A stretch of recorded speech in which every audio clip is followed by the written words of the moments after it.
Hello, good morning, everyone. I'm Kate Pate with the Search Foundation, and today, to welcome Northwest Event Show for Inspired to Grow, I'm joined by the rest of my board of directors here in Paradise.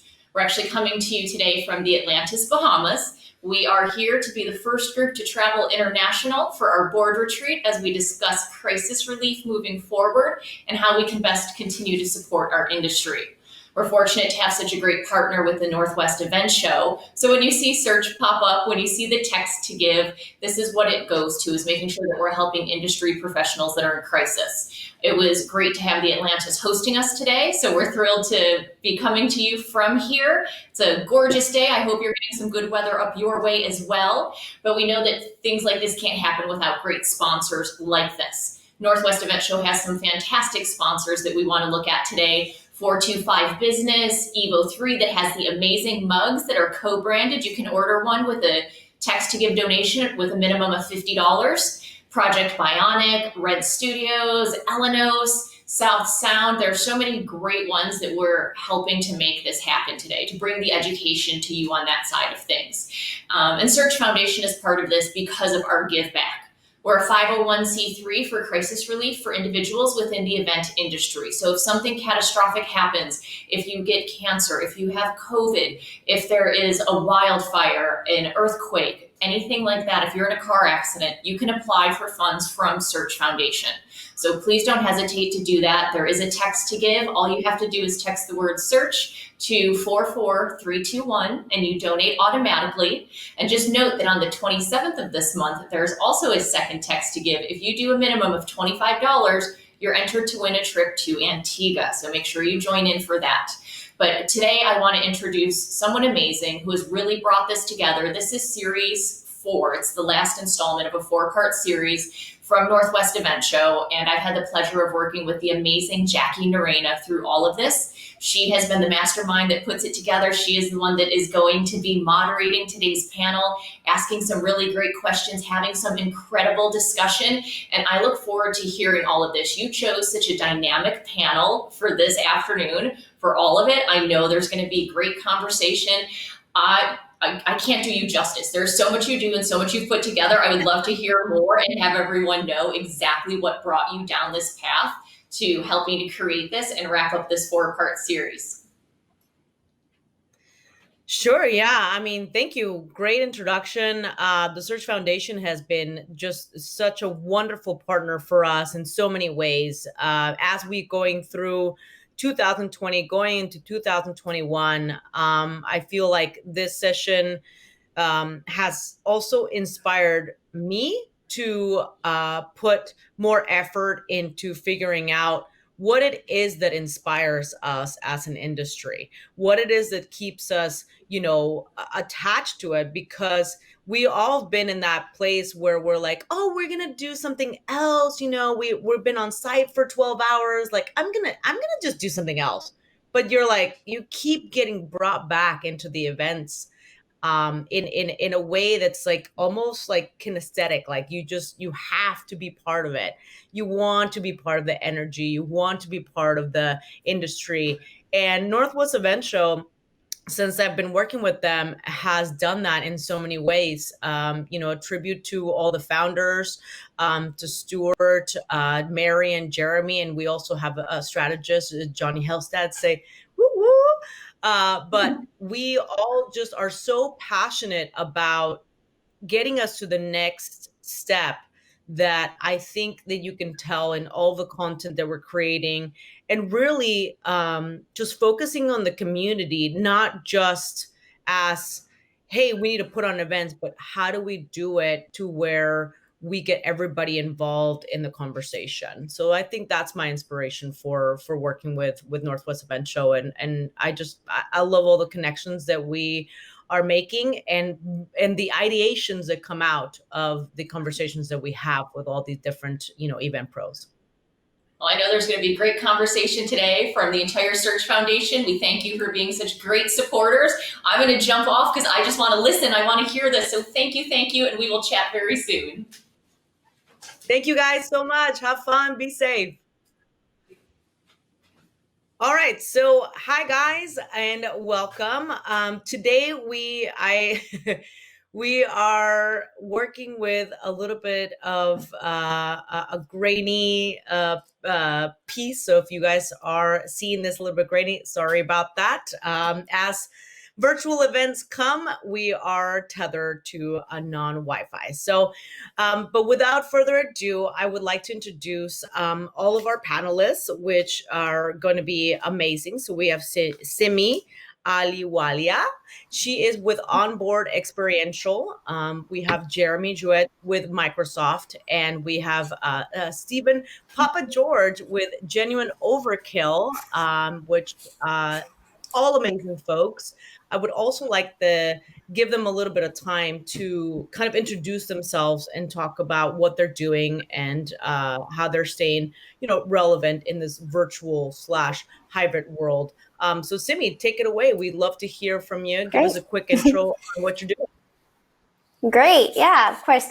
I'm really happy to be here. I'm actually a Pacific Northwesterner myself, but living in San Francisco. Um, I'm with Onboard Experiential, and we've had a really tremendous growth year actually in 2020. We're a 25-year-old experiential marketing agency that's based out of San Francisco, New York, and Los Angeles. We have some remote locations as well. We have traditionally been in the lifestyle, CPG, and B2B arena, and of course, a lot of the tech companies, which are based in the Bay Area, which has been a great actually opportunity for us this year.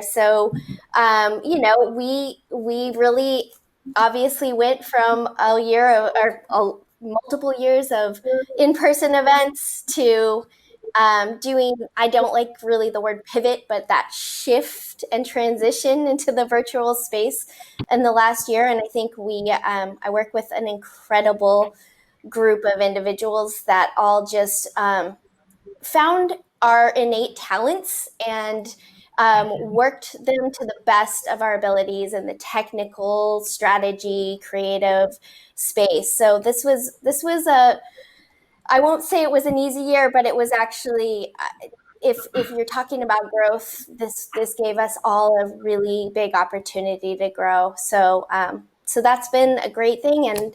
And one other quick thing that I would be remiss to say, as one of the major elements that we've really incorporated into our company, our core capabilities, has been in the diversity and inclusion space. And this year, we were able to take a 5-year project of Think True, which is a incubator project by OBE, which is a Black-owned, minority-led consultancy that's also part of our agency. So it's been a year. It's been a big Yeah. year. Wow, that's amazing. We're gonna come back to that diversity and inclusion, and also Mm-hmm. what the year brought as far as growth is involved. Obviously, as we inspire to grow the next generation. So Yeah. we're gonna talk with Jeremy now. Jeremy, I know that you are always innovating and always ideating. So why don't you give us a quick intro? Thanks, Jackie, and pleasure to be here in such great company today.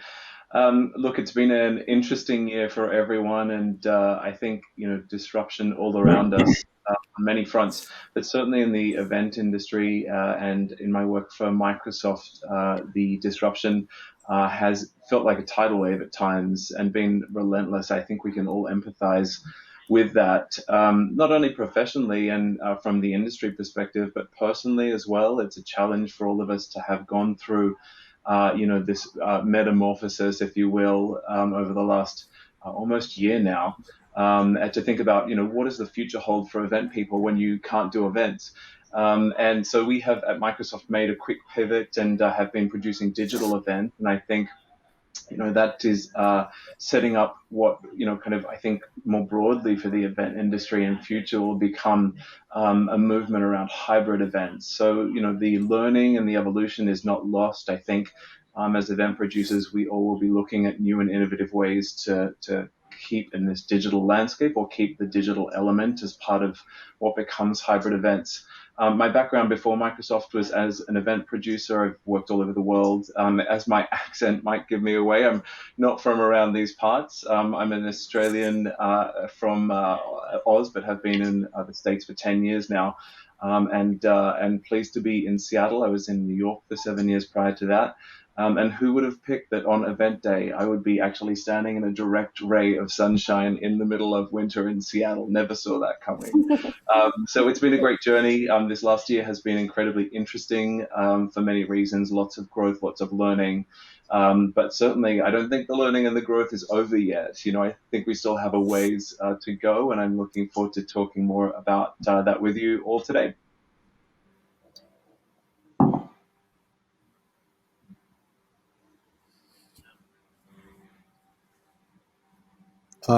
Jackie, I'm not getting any audio from you. I'm not hearing anything. Can you guys hear me? Technical difficulties this morning, but that's okay. We're going to power through. So, Stephen Okay. Papa George, please introduce yourself. And I've known you for a long time now. Yeah, it's been a little while. Jackie and I worked together at one of my prior agencies. So interesting to hear Simi and Jeremy talk about their companies, which obviously are established 25 years, Microsoft, I don't even know how long. My company, Genuine Overkill, is exactly 12 and a half days old, so I'm really excited about that. We've been crushing, but it's at the tail end of a 15-year stretch in experiential marketing. I got into experiential when it was called event marketing, which means before social media. So I'm sure everybody remembers when events had these little leftover budgets. And then suddenly social media came along and it was like, hey, look, here's something, it's called reach. And, we can measure it. And essentially we started taking the tact of like, hey, we can actually be at the center of the marketing mix. So I've done everything that I've done in experiential has been for the sake of brands. And all of them have been, big consumer brands that you'd know. The first one that I worked on was Nike, and it was the biggest learning lesson for me because Nike's a very grassroots company, and what they had us do, it didn't feel like marketing, so it actually felt good.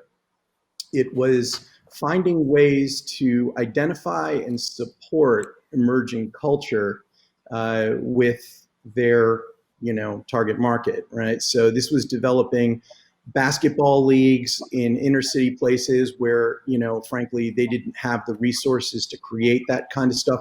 So the big light bulb came on to me, which is like, hey, look, they're using marketing dollars to make people's lives genuinely better. And that feels right because guess what? I'm a marketer who frankly hates marketing. I'm a consumer too, and I don't really like being marketed to. I don't think anybody else does. So anyway, it's sort of been the guiding mission, if you will, is to use, brands to help, support and enable emerging culture. So I've had the pleasure of being able to do that with some awesome brands. I basically headed up experiences for Dos Equis beer when it was a Mexican restaurant beer, and that's what I worked with Jackie on. Right up until the last day of the first Most Interesting Man.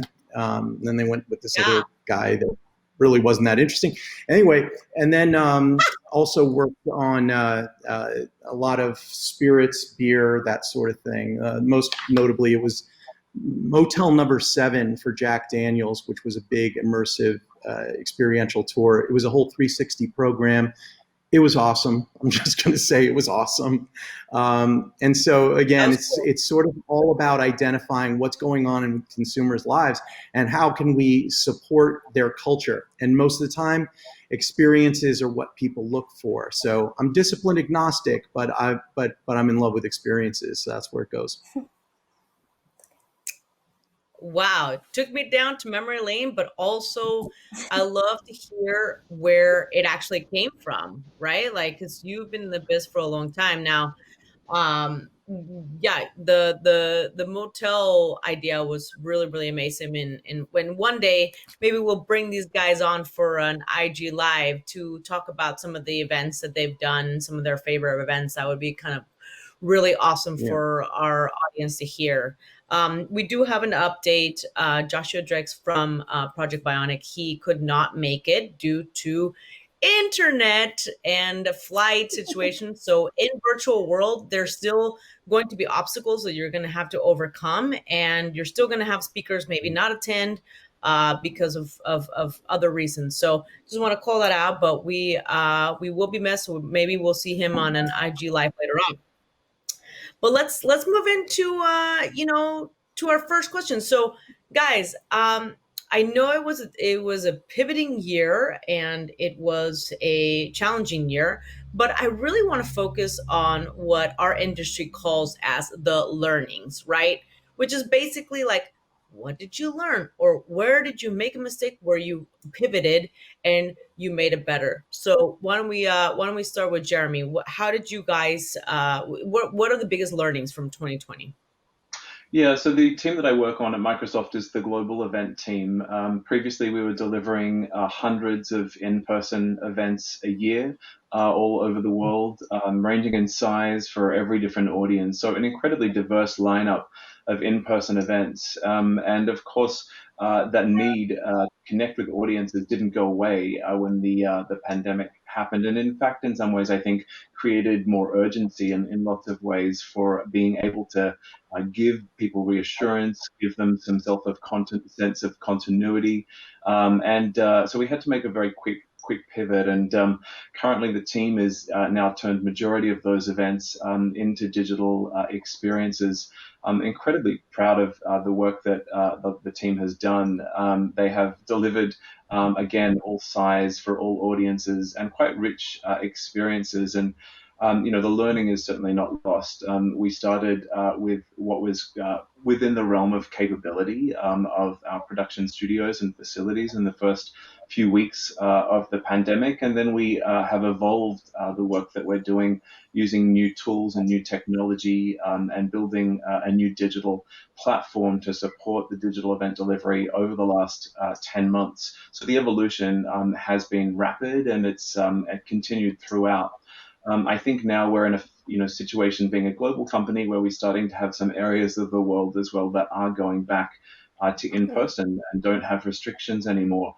We're seeing our offices in New Zealand and in the Greater China region, as one example, being able to be back in person. And so they're really pushing us to think about what's the next click, what's the next evolution, how do we continue to do the great work with this rich digital experience and the digital event platform that we've created, and start to support their desire to do some in-person work as well. And I think as we think about hybrid events, there's a great forcing function there, because we are a global company, and there's going to be phases, and those phases are going to be dynamic, and those phases are going to continue to change and shift all over the world.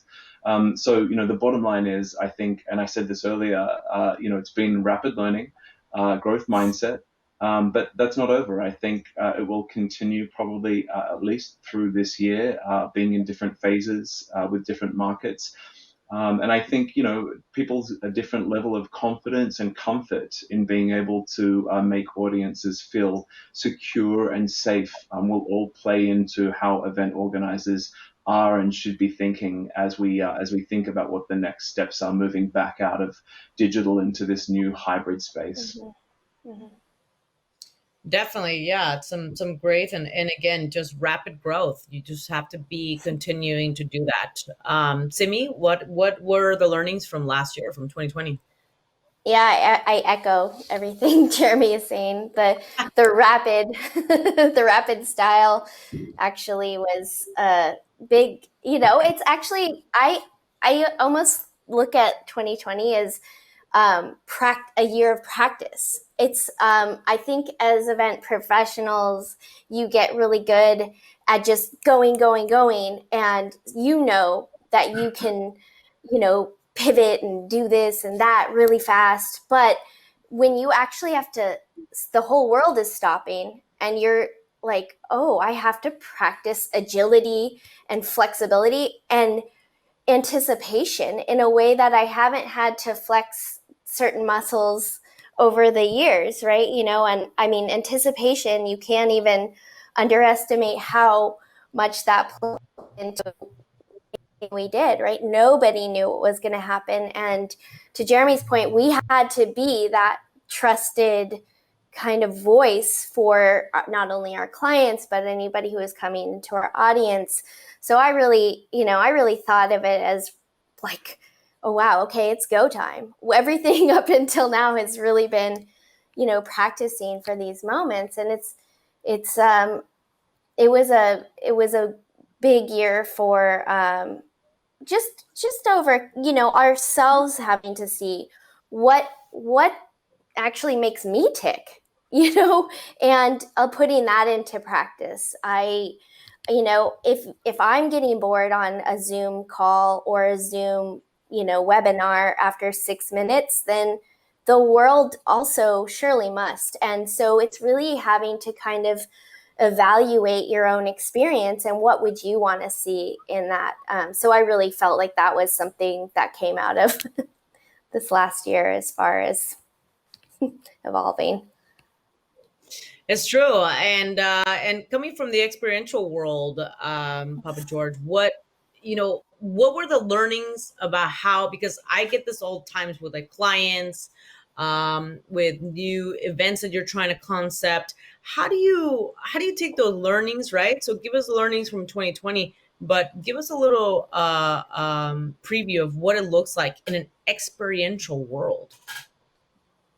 All right, if I'm being honest, Yeah. it looks like your budgets are just going out the window, especially if you have like clients that live in the spirit space, right? Because all the on-premise world is shut down, and and rightfully so, a lot of these companies are a little bit deer in headlights because no one's ever seen anything quite like a pandemic before.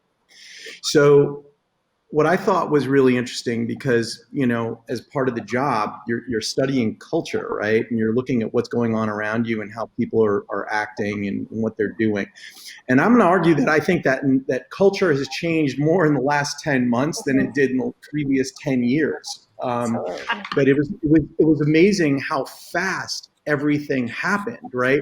Because I just remember going from, hey, I think we have this like 2-week lockdown, to all of a sudden 15 minutes later, we knew what a Zoom cocktail hour was. I didn't even know what Zoom was a week before that. And so suddenly this whole thing, which, let's face it, the technology's been around forever, but nobody ever did this. This was like, it was normal for you to get on a plane and go somewhere instead of doing this. And quite honestly, there's certain things that just suddenly rose to the top, and it makes more sense. You know what else had its heydays is the QR code.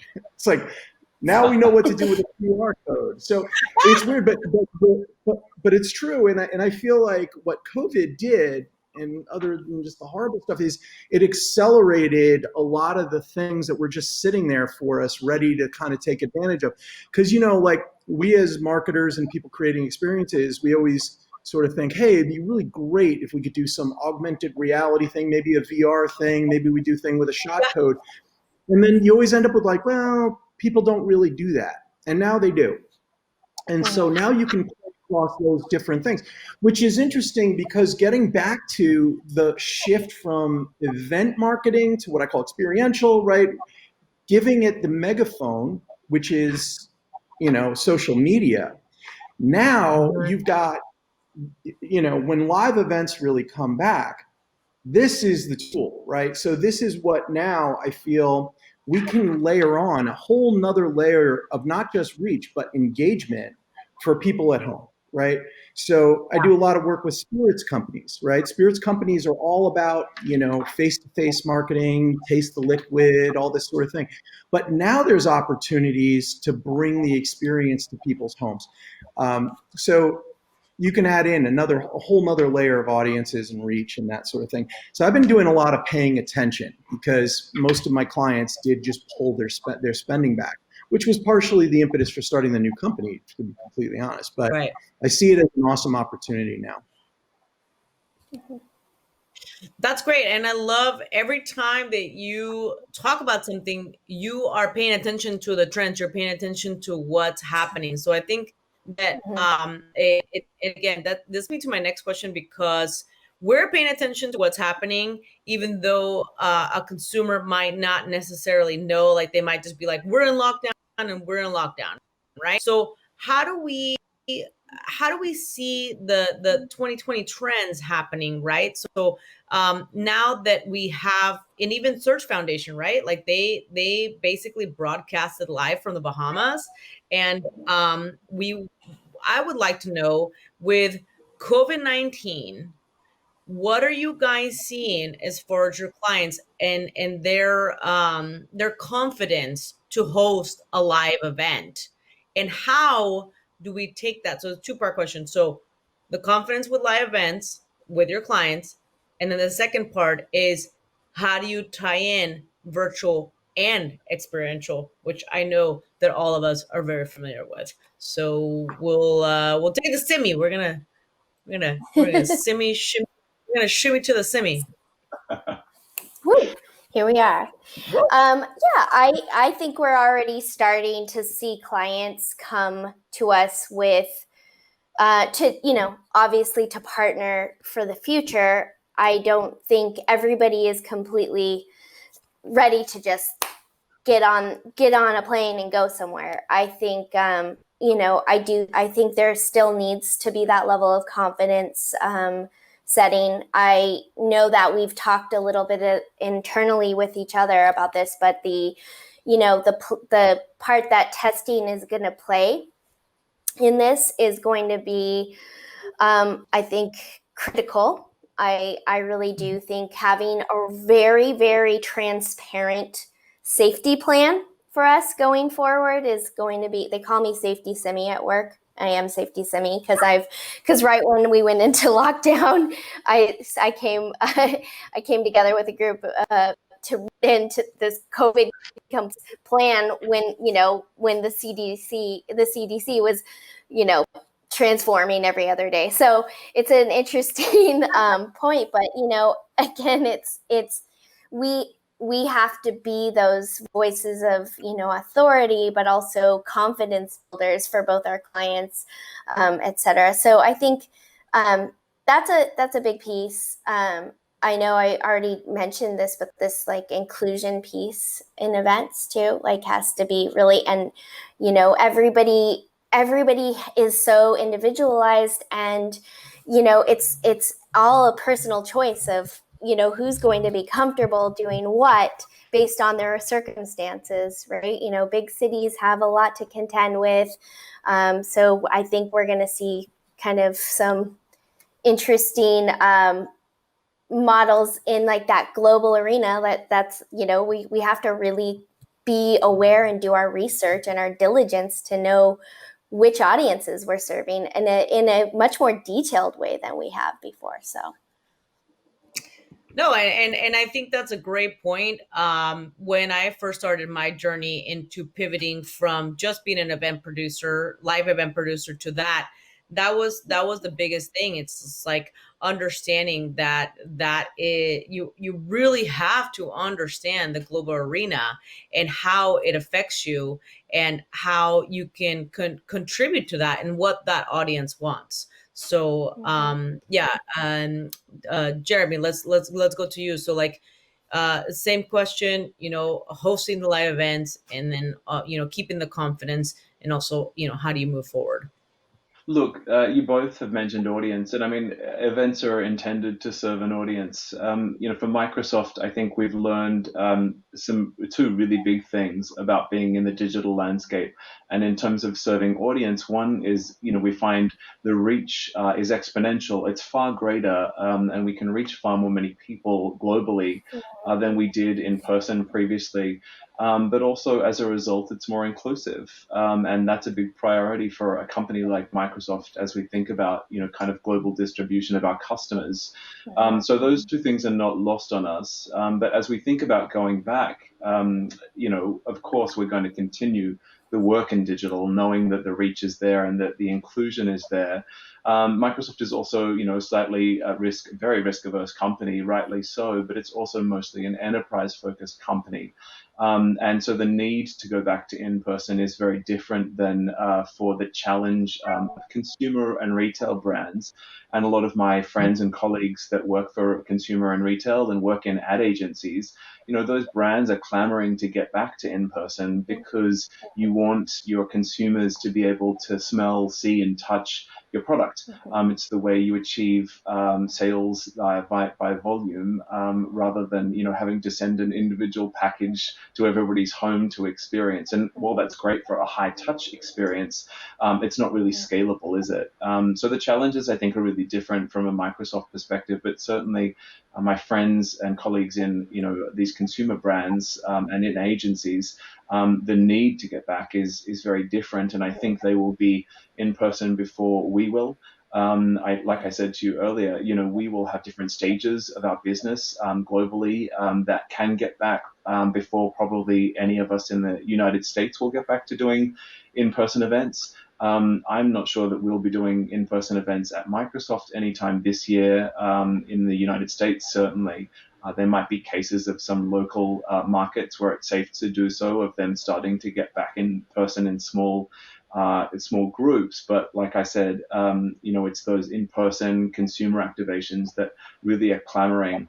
I think as event professionals as well, we all need to be the organizations that leading, testing the waters with getting back into in-person by establishing the kind of safety protocols that are going to be needed, making people feel safe and comfortable. And it's going to be event professionals and event groups and organizations, I think, that need to kind of test the waters slowly to prove and bring back our audiences and make them feel comfortable. Definitely. Yeah. Papa George, tell us, I mean, because you're also in Vegas, reporting live. But yeah, tell us how you're keeping the client, confidence, and how you're moving into to these hybrid events. Well, I'll put it this way. First off, what Jeremy said, to me, well, we have two clients, okay, but they're both spirits companies. And I will say this, that there's no going back to live events unless everyone feels safe. And I think that's where it has to start, right? I'm looking at, there's a company, actually it's a group in Brooklyn called Bang On. My buddy Brett Herman is one of the partners there, and they did a really, really smart thing. Early days of anyone even talking about live events, while the pandemic was basically still raging, they managed to pull off, I'm going to say, a several hundred person retreat festival, mini festival. And the way they did it was they double tested every single person, right? So they did it uber responsibly. It was arguably a little bit of a risk. I don't know how they got around the legalities. I think maybe they did it in New Jersey instead of New York, because New York was a little bit tighter on that stuff. But what they ended up finding out is they were able to catch a ton of asymptomatic people who otherwise never would have been tested.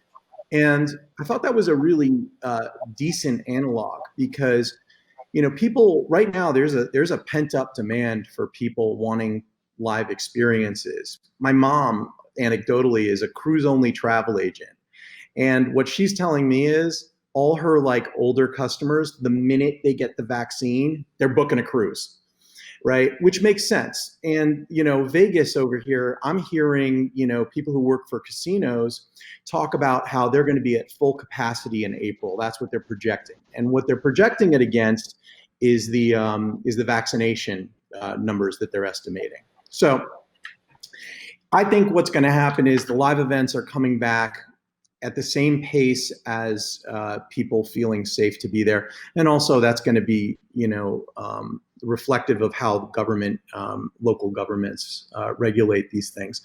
So in my case, though, I plan on extending all this stuff through digital means, but we're not planning any full virtual events right now, and it's primarily because the nature of our types of clients, right? Experiencing liquid and that sort of thing in the spirits world is not something that translates great as a primarily digital experience. So that's where we're focusing our efforts, is in real life. Definitely, and I think that's responsible. So I want to go into I want to pull some questions from the audience right now. So we have Bastian. First question is, do we have offices in Barcelona? Anybody? No. I've got our Barcelona. Guess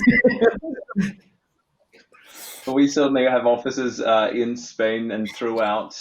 Yes, we do. And, we also know that there's big industry trade events that happen in Barcelona. And, Stephen, to your point, it's going to be so much about not only the consumer, but like what government and local government regulation in each market allows as to what is Right. going to be possible and how we get there. Yeah. Definitely. And then Bastian, the next question would be, would you go back to live events if everyone showed their vaccination passport? So if I came in, I said, I have my vaccination passport, would you go back to live events? I mean, I personally, yeah, it's going to be again about a one-to-one feeling for each individual. It's going to be just like the last year has been. It's like, what's your level of risk tolerance as an individual? And everybody's answer to that question is going to be different. In some ways, I think the idea of passports, vaccination passports, is an interesting one. But it's not all that different in practice or in principle than testing as a measure to bring back people's confidence. So I think it may end up being one of the kind of tools in your toolkit as an event producer that enables you to make people feel safe and give you certainty that you can produce an event safely. Definitely. I want to go back to that. We had a talk about that before the session. A producer or a virtual producer or an agency owner is in your toolkit. Jeremy, take it away. Tell us what is in your production toolkit for a hybrid virtual event, knowing that the vaccine is going to be, kind of creeping up on us from behind. For all of us, it's going to be about what investment you make in going back to in person. And there's going to be a new budget line, and that is, health and safety protocols. And as much as people are going to be thinking about, what's the now expense of not only doing hybrids or doing digital potentially for many and doing in person at the same time, there's going to be, unfortunately, another budget line that needs to be considered. And so, some of the kind of toolkit that you'll need to reinforce safety is going to be around testing. It's going to be around monitoring passports. It's going to be around how do you do, grab and go rather than like traditional buffet style, reducing points of contact. These things cost more money to do. They require more infrastructure, more monitoring, more staff and personnel to support. So the toolkit is many things, I think, but it is a line item that's dedicated that is about ensuring confidence, that's the tools to do it. And then there's the optics as well of people seeing these things being done and that making them feel safe to be there as well. For sure. Simi, what is your toolkit for producing an event, a hybrid event? Yeah, I agree with everything Jeremy just said. That's already been a budget line even for us when we were doing some of our digital kit building or our filming kits. We had to build in this whole compliance and safety line item and budget and for the potential ones that we're filming in site, same thing. I think for hybrid, again, it's going to I think it's going to be a while, but I do think that, having a really strong technical services team that actually can implement some interesting, innovative technology into the events that brings in that global audience that we've been getting used to in this past year, I think that's going to be really critical. One thing I just, have to say is, like, we're seeing this in the Bay Area. A lot of our audiences have fled the city, and this was also a major event hub for us. So I think we're going to really be seeing, when we do go into hybrid events, much more tailored geographical events that have that hybrid component, maybe bringing in the global pieces, but they're not all going to be just focused in the major cities, because again, who's going to be traveling in? It's a little bit of a renaissance in some ways, where we have the ability to create these intimate experiences with that voyeuristic piece with your technical aspect on things. So that's what I kind of foresee with the hybrid. It's a lot of tech management, but a lot of intimate experience as well, in addition to what Jeremy said. Definitely. And I want to take this opportunity to shout out to Red Element Studios that drew the tech check, even with all the obstacles that I have. But I'm a troublemaker, so that's okay. Papa George, toolkit.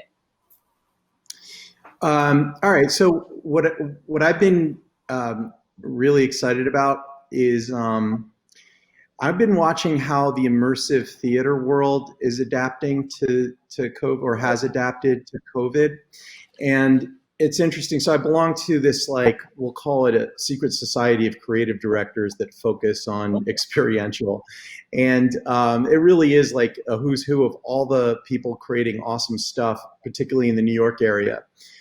So I get to learn from those people all the time. And so when COVID hit, I watched people that I really thought were just going to have to sit it out, and they just wouldn't. So what they did was, well, number one is, I saw this one guy, it was right around Halloween, I guess, and he threw like a Halloween bash on Zoom. But what it did is it had all this technology integration where they like hacked into your Philips Hue bulbs. I don't know what those things are, but essentially they're light bulbs with cool colors, and they hook up to your internet. So if you had those, it would literally, like, you felt like you were in a disco somewhere. It was really wild. And there was all this awesome technology integration, probably together in somebody's basement, but it was really a valiant effort. Technical glitches all over the place. But the first time somebody flew an airplane, they probably crashed into a wall. So that's fine. Stick with it. And so the other thing that was amazing was, a few weeks ago, this guy who I know, who is he's a playwright and an immersive theater guy, and he's amazing. He sends me an Eventbrite invitation for this immersive theater thing, and I of course had to do it. It's like $10 or something like that, but it was the coolest thing. It was a one-on-one, completely immersive Zoom call is really what it was. And I was like, I'm just taking notes here. And so I totally see how we can apply that kind of, very raw, very, like, there's no budget behind any of the stuff I just mentioned, and bring it to what we do. And the best part is, can target people anywhere in the country, right? So suddenly geography doesn't matter. And you can go one-on-one. So this is really like a one-to-many medium that's being used one-on-one, and it's kind of awesome. So, it's all about planning right now for me. But I definitely see that integration, and I never would have seen it had it not been for what we've just been gone through. Definitely. And I think we've all said it.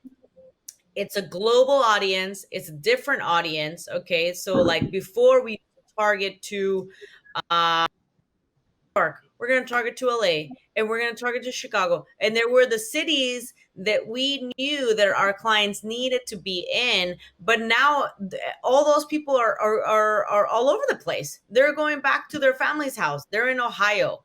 You know what I'm saying? They're in Nebraska. They're no longer just in the inner city pieces. So yeah, I think when it comes to audience, which is something that we pay attention as an event industry, we really have to make that switch and think about that. But also, what I thought was interesting about the experience that you were talking about, right? Where it was literally, it probably didn't take that much to be technologically advanced in the sense of like having your lights turn in different ways. But that's a really good way of using technology to also hit globally, because that's something that everybody can do, right? And everybody wants, we all love the Zoom calls.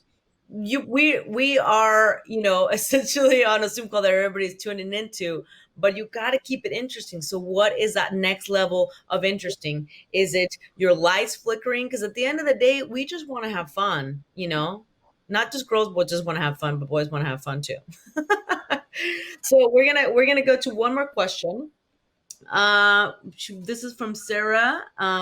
She wants to know how attrition costs within a person's event. So, personal risk rewards shifting daily and weekly. So, personal risk reward shifting daily or weekly. How do we put that into a cost perspective? Anybody want to take that one on? I think again it comes back to each individual. If I'm understanding the question correctly, it's about risk tolerance. It's about and what does it cost for you also as an event organizer to invest in that level of infrastructure and tooling that we spoke about before. But from an individual perspective, what is the need to be in person, I think, is the question as an audience member. Am I going to something that's incredibly social, but it has no kind of level of actual impact on my life? Is it something that's just a bit of for fun? And then you have to go, is the risk reward worth that kind of, potential exposure? If I take part in it, if it's a business conversation, if there's a critical need, if it's something to do with frontline workers, and there's a real need to be in person, obviously the risk reward conversation is very different. So if I'm understanding the question, I think again it's a completely individual outcome, and it will depend on, I think to some extent, like what Stephen said earlier, there's going to be, I think, a pendulum as the vaccinations become more prevalent. So will audiences, and there'll be somewhat a swing towards people's risk tolerance improving and getting back to doing things in person on a kind of rolling pendulum-like basis. Mhm. Definitely. I love that. So I'm gonna ask the question because obviously, we've all thought about it, and it depends on where you're at. But like vaccine wise, what do you guys think that we're gonna get? Because like, for instance, I'm a freelancer. You guys are working for an agency. They might not see us as essential workers, but these, these healthcare professionals are reaching out to us. A lot of us have, these medical clients. Definitely, Microsoft is in that. So, how do we see ourselves getting the vaccine this year? Because we are going to become essential workers, but we've never been seen as the essential Mhm. worker. So that's very interesting. Yeah. I mean, I So guess back, I think it's really gonna, is your question just, do you think we're going to get it as essential workers? Is that just kind of, I mean, I think I again, don't. it all depends on the role, right? We've seen what we can do from a virtual landscape perspective. We know that we've been able to film and broadcast and do certain things that are not tangible. We've brought some phygital elements, with these happy hours where you might send a kit or whatnot, and so I think there are some roles, that are going to go in person. As I give much respect to the stage workers, that and the lighting professionals and everybody who's really made those in person events happen. I hope that they're able to be thought of as essential workers. I think it's really going to depend on the role. truthfully. Definitely. One more question from our audience is, what was there an innovative idea used by the food catering business that elevated your event in 2020? That's a really important one because we do have a lot of the caterers. And how did you guys innovate those vendors and clients? Papa George, I take it think away. go for it. Or Not Simi, applicable. Yeah, I wish I could say. I wish. get on it, get on it. What's that? Yeah. I didn't quite hear you there. Simi, go ahead. I just was gonna say, obviously we've seen some real hardships for our partners, as on our major caterers and whatnot. A lot of them sadly didn't make it through the storm, but some of the ones that we saw, really did transform into artisanal cocktail delivery services to, I went to a virtual gala and one of the caterers, McCall's in San Francisco, sent a full, beautiful meal that was coursed out through the conversation, which I really thought was a great thing to see. So I think we've seen a lot of those companies that had that ability and that infrastructure to do it. But I do want to say, in the same vein of people, moving out of the major cities, our small businesses really need support. So I've seen the support where we can of, if we're doing some sort of a phygital integration and sending people, we've actually really utilized a lot more of the small businesses and given opportunity to some of those food catering vendors who we might not have had the opportunity when we had 2,500 people at an event. So that's something that's been, I think it's inspiring. I think it's going to keep getting inspiring. I think people are getting way more innovative with even how they sending out their kits for you to participate on Zoom with a cooking class or some sort of, food sculpture situation. So I think that's been interesting to see. And I really appreciate everybody who was able to transition because it wasn't easy. It definitely was wild. Yeah, as we get back to in person, I think with vendors on site, there's going to have to be some element of a greater tolerance for kind of individuals doing BYO things, bringing their own, and that making them feel safe. I think obviously social distancing measures in and around anything to do with conference catering facilities. I think we'll see for everything to be grab and go, literally everything to be disposable. There'll be no silverware, traditional silverware and plates. Everything will be disposable, hopefully, earth friendly and compostable. But anything that basically completely silos the F&B experience to the individual is going to be needed. And I anticipate as convention centers start bringing back people in and event spaces start bringing people back in, they will have to do those things and make sure that there's adequate space and safety at least this year, if not beyond. And also get ready for more outside events. Yes.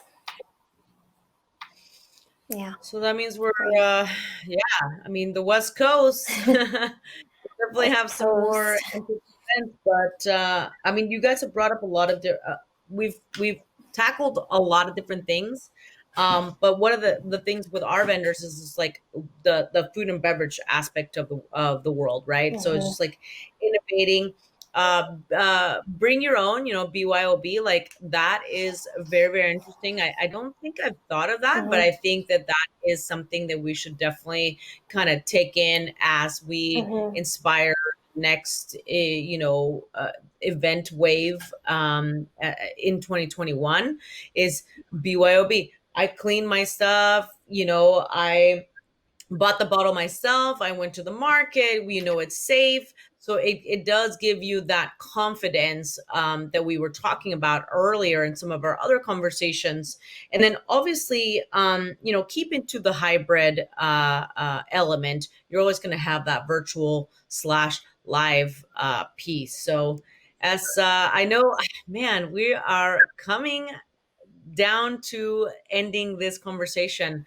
And maybe we'll go a little bit over because I think this is really important for our industry as we move forward. So if we go a little bit over, I'm okay with that. I'll talk to the manager about it. But what I really want to know from each of you guys is, what are you guys going to do to proceed and really let's focus on strategy because that's what our audience really wants to know. Our audience is primarily event planners. There are going to be some brands that are going to be tuning in, Mhm. and some other folks and vendors that we have locally. But what is your piece of advice to do a successful hybrid and virtual event? We'll go to you first, Jeremy. I mean, innovation, I think, is key. And I know that's a really kind of Mhm. macro idea. It's not functional, it's not something you can act on. But the same way that we've seen innovation that we've spoken about today around digital experiences, they have to be richer.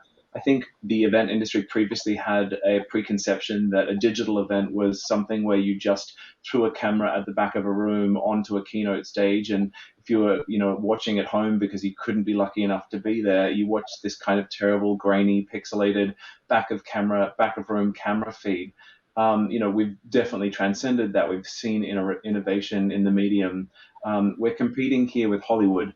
That's the digital medium that most consumers interact with on the daily. So the digital experience has to be as rich as that. And then when you go back to doing in-person things, innovation again is going to be key. It's about health and safety, of course, is going to be at the fore of everybody's minds. But then how can you kind of make events sustainable from both a budgetary perspective and an economic perspective with less people, with people in a digital experience at the same time? Is that the same digital experience that they're watching, or is it different? So I think the level of innovation, actually, as you bring together hybrid, what you're doing is combining two different mediums. And so, in fact, like the reality is it should be even more rich in some ways than it has been before, but it's going to take event organizers and brands and agencies to continue to innovate and be okay to fail as well. Some things aren't going to work, but you're not going to know if you don't try them. Everybody's level again of risk tolerance is going to be different, but there's going to be an element of like try something, see what works, and then double down on things that are successful and that do work. Great, Simi. What do you think? Yeah, I echo everything as always, Jeremy. I feel like he's in my brain, just telling you everything. No, no, but again, I think that thought, that kind of thoughtfulness is really going to be key, and really thinking through everybody's scenarios. I think thoughtful experimentation is really going to, like I said, this is a renaissance. We almost have, it's almost like we spent several years of our lives just like, what can we do better? What can we do bigger? How much more can we fit in? And this is actually a moment for us to pull back and be thoughtful about how we're considering, is this person going to be comfortable? Is this person going to be able to join? Is this person going to be able to watch? So I think there's so many just kind of these ways, and to that point of, I think not everything is going to succeed, but that's how we learn. And I don't see us going backwards anymore. I see us going very much forwards. We're really never going to just be going right back to that perfect 4,500 person event where everybody's, in a food line and everything. It's going to take some time, and I think it's actually kind of exciting to be able to tailor things a little bit more, and we have been a little bit bored, in some ways, so it's actually like, oh, this is going to excite me again. I feel a little reconnected. The other piece for me that I really can't stress enough is just bringing different voices to the table in the strategy process. So, really looking at it from an inclusive lens to me is there's just no way around it. And it is the way of us going forward. I want to see more talks about abilities. Like, I want to hear more about age. I want to hear more about, gender. So I think these things are really going to be critical when developing strategies for in-person events and hybrid events. Definitely. Ooh, wow, that was great. All right, Papa George, take it away. This is tough coming last on this, but all right. So tactically, I'm not concerned. I think there's going to be more arrows in our quiver than we've ever had before. Like I say, I agree with Simi. It's been a lot of experimenting over there, but coming at it from a branded experience standpoint, I'll tell you what I think my biggest challenge is going to be, which, when COVID hit, the amount of effort that our clients went into to really understand their consumers and the culture that they live in. It's a lot of research, and it's a lot of, hard work to understand that stuff. But the harsh reality is, as soon as COVID hit, we literally just had to tear it all up because it didn't apply anymore. Think about right prior to COVID, it was cool to have an influencer, do this and then post something on their Instagram. And it was like, not anymore. It was like immediately that would have been tone deaf, which is rightfully so why I think a lot of brands just kind of pieced out. They said, we're just going to figure this out later. And they came into the conversation later. But then you had other brands that really embraced the reality, and not just the, aspirational reality, but when Anheuser-Busch and a bunch of other spirits companies decided to repurpose their lines to start making hand sanitizer, that was the right thing to do. And it's weird. It's not marketing, but it's good deeds, and that's actually going to have a marketing outcome for them, right? And I feel like coming out of this, you can't just assume that, all right, happy days are here again. We're going to flip the light switch and we're back to business. The culture is going to be different. People are going to come out of this feeling really different. So I think it's really important at this point to get reacquainted with your audience and really understand what the nature of the event is in the first place. Should you even be having it, right? Because we have to rebuild our world again, right? And now we get to rebuild it differently. I think the opportunity for brands and events is to be able to contribute to that in a meaningful way, not necessarily the same, polished veneer, fun times way. I think we can take a little bit more of a serious tone. Doesn't mean we have to be a buzzkill, but I think we have to acknowledge where we're at and how we need to behave in order to do some good for people. Definitely. Wow. Well, I am I'm going to close this up with a little bit of talk. Thank you again to our sponsors. Thank you so much to our speakers that are here. Make sure you guys, text and donate to the Search Foundation. They are a partner, but they're also a very huge foundational piece to us and as an event industry.